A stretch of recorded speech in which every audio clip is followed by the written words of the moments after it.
things that frustrates me is we're in a position right now in Edgefield County where we need a new jail.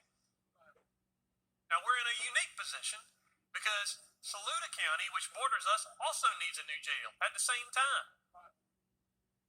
And then we've got folks in McCormick who they're not as desperate, but they're willing to even have the conversation.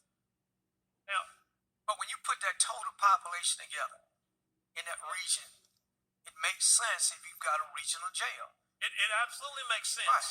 Now, that's not what's happening, right? Because there's a lot of egos involved. That's not what's happening.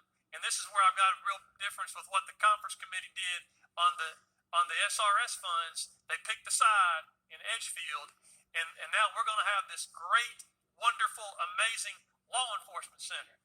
We don't need a law enforcement center. We need a jail. All right?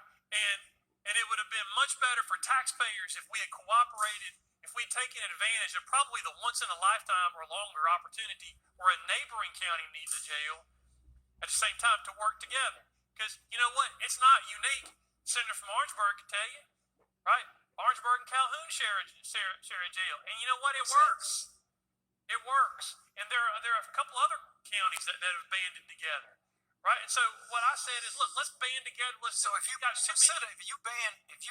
funding together, they'll come to the table and work with the funding.